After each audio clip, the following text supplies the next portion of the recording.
मुंबई की घटनाएं कराने में इन दोनों का हाथ भी था।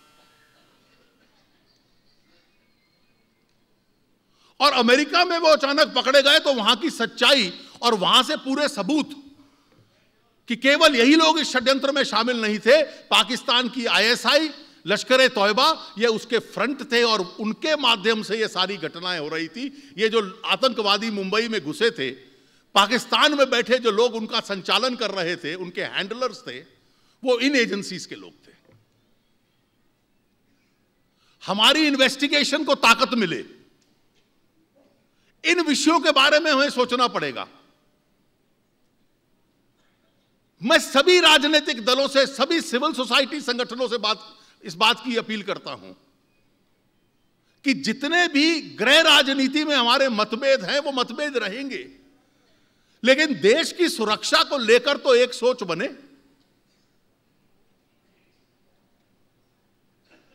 ये जितने संगठन आपने बना लिए, क्या ये एनएसी, नेशनल एडवाइजरी काउंसिल, उन्होंने 5 मिनट भी कभी नेशनल सिक्योरिटी के ऊपर चर्चा की है? क्या सिविल सोसाइटी का दायित्व इस देश की सुरक्षा को बनाए रखना नहीं है? कि क्या यह विषय आपकी चिंता के नहीं है क्योंकि वोट बैंक की राजनीति के साथ आप लोगों ने अपनी सोच को बना लिया? यह जो परिस्थिति है मित्रों, मुझे लगता है कि इस घटना की जांच होगी, इस घटना में लोग पकड़े जाएंगे, उनको सजा होगी, लेकिन जो सबक सीखना है कि कम से कम राष्ट्रीय सुरक्षा के विषय को लेकर तो यह देश एक आवाज में बोले। और स्वाभाविक है, आज चिदंबरम साहब ने कहा, ठीक कहा कि we have a disturbed neighbourhood. पड़ोस की परिस्थिति देखिए,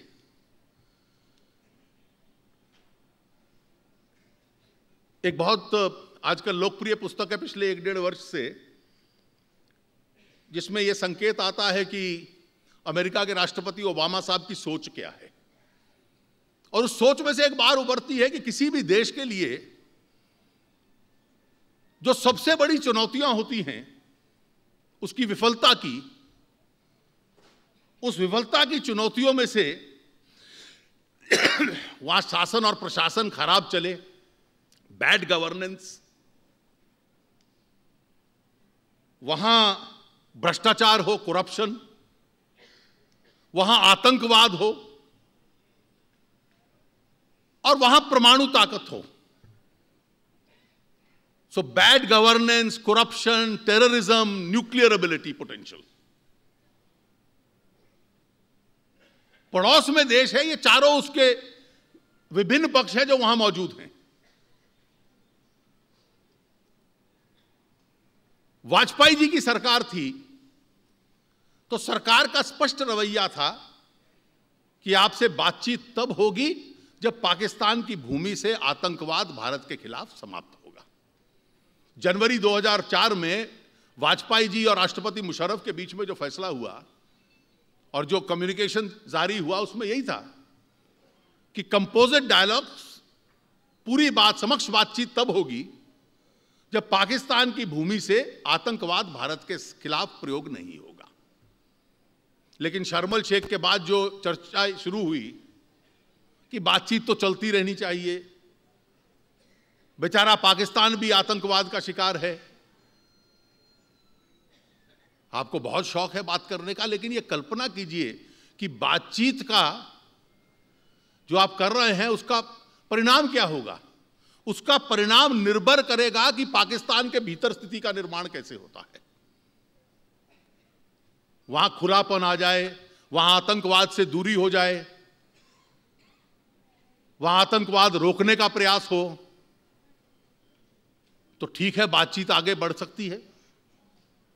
लेकिन अगर आतंक बढ़ता रहे, terrorism as an instrument of state policy चलती रहे, समाज का रेडिकलाइजेशन होता रहे, आर्म्ड फोर्सेस का रेडिकलाइजेशन होता रहे, जितने ये हमले उनके आर्म्ड फोर्सेस पे हो रहे हैं, भीतर में से लोग शामिल हैं, क्योंकि सिक्योरिटी फोर्सेस का भी रेडिकलाइजेशन हुआ एक स्तर तक। उस परिस्थिति में से बातचीत में निकलेगा क्या? और इसलिए जो सोच है कि विदेश नीति का भी प्रयोग करना आतंक को रोकने के लिए, आतंक के ऊपर पूरे विश्व में दबाव बने, जो आतंक के निर्माता हैं, उसका भी प्रयोग होगा। और जो ये मैं जिक्र कर रहा हूं, ये केवल सीमा पार से आने वाला या इस प्रकार का आतंकवाद उनकी सहायता से कि देश के भीतर में से कुछ लोग आरंभ करें, केवल ये उस तक सीमित नहीं है। कई प्रकार की इंसर्जेंसी इस देश में है। 200 के करीब जिले इस देश में ऐसे हैं जहां छोटी बड़ी मात्रा में माओवादी हैं। 80-90 जिले इस प्रकार के हैं जहां जनता से टैक्स की बजाय उगराई वो करते हैं।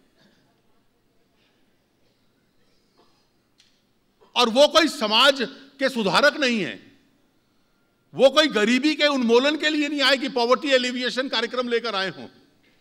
वो इस देश के संसदीय लोकतंत्र को समाप्त करना चाहते हैं।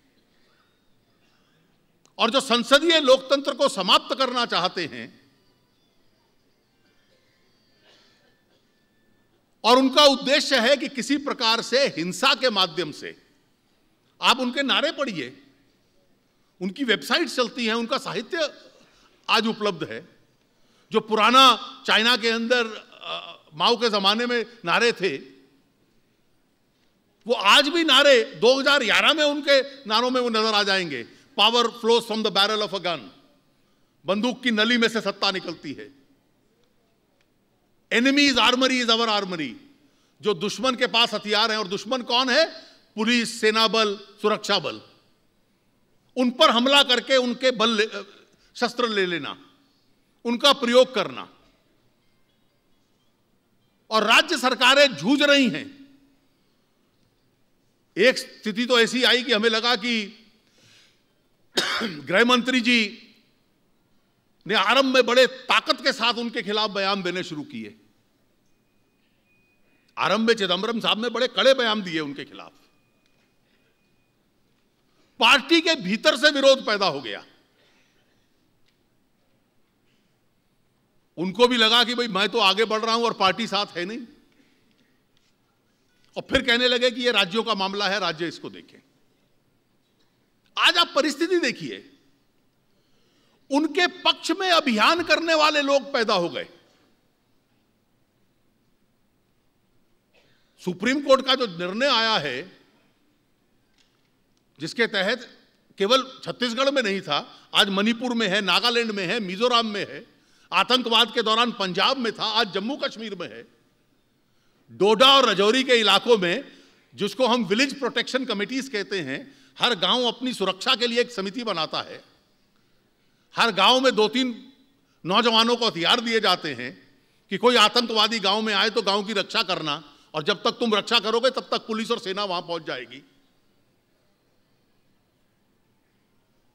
अब माओवाद क्यों पैदा होता है, लोग हिंसा के लिए शस्त्र क्यों उठाते हैं, उनसे निपटने का तरीका क्या है, यह न्यायपालिका इस देश की सरकार और शासन को नहीं बतला सकती। अगर न्यायपालिका को बतलाना है तो फिर आतंक से कैसे लड़ना है, यह दायित्व न्यायपालिका का नहीं है, यह सरकार का है। इसकी नीति जो है वो संसद तय करती है, सरकार तय करती है। और फिर कहना कि आतंकवादी तो वहां हैं, लेकिन उनको लड़ने के लिए जो विलेज प्रोटेक्शन कमेटी है और स्पेशल पुलिस ऑफिसर है, इनसे हथियार वापस ले लो। और आज सबसे पहले छत्तीसगढ़ में माओवादी कह रहे हैं कि हम माफी देंगे इन स्पेशल पुलिस ऑफिसर्स को, एमनेस्टी देंगे, और उसके लिए हमारे जो कंडीशंस हैं वो ये हैं। उनका पलड़ा भारी हो गया। The Maoist have acquired an upper hand. यह परिस्थिति इस देश की है। मुझे लगता है कि देश कमजोर हो, यह किसी सामाजिक या राजनीतिक सोच का हिस्सा नहीं हो सकती। और इसलिए यह केवल भारतीय जनता पार्टी का विषय नहीं है। देश एक रहे, यह नीति का प्रश्न है, यह सोच का, विचार का प्रश्न है। हर राजनीतिक दल को सोचना पड़ेगा। कई बार घटनाओं के बीच में समय पड़ जाता है, इसलिए कि जब आतंकवादी संगठन कमजोर पड़ जाते हैं, फिर समय उनको लगता है, दोबारा रीग्रुपिंग करते हैं, दोबारा अपना संगठन बनाते हैं, फिर आते हैं उभर कर सामने। कहीं इस परिस्थिति में हम ना चले जाएं। और इसलिए आज किसी को एक दूसरे को दोष देना, इसकी भी आवश्यकता नहीं है। हम भारतीय जनता पार्टी के कार्यकर्ता, जो एक राष्ट्रवादी संगठन के कार्यकर्ता हैं, अपने इस विचार को इस देश की जनता के साथ सामने रखें और अन्य राजनीतिक दल, सामाजिक कार्यकर्ता सबसे इस बात की अपील करते रहें कि देश को मजबूत करने की, आतंकवाद को जड़ों से समाप्त करने की जो सोच है, इस पे एक प्रकार से राष्ट्रीय एक आम राय बने, उसका हम लोग प्रयास करते रहें। आतंकवाद समाप्त करने की जो सोच है, उसको वोट बैंक की राजनीति की सोच से अलग कर दें। तभी इस परिस्थिति से हम लोग जूझ पाएंगे। और इस समस्या की जो गंभीरता है, वो मैंने आपके सामने रखी है। आज देश में समस्याएं तो बहुत अनेक हैं। समस्याएं आर्थिक भी हैं, मैंने कहा बढ़ती हुई कीमतों की, भ्रष्टाचार की और राष्ट्रीय सुरक्षा की। इन समस्याओं से अगर जूझना है और इस देश को अपनी पूरी ताकत और अपनी जो पूरी क्षमता है उसके अनुकूल प्रगति करनी है, if we have to progress as per our potential,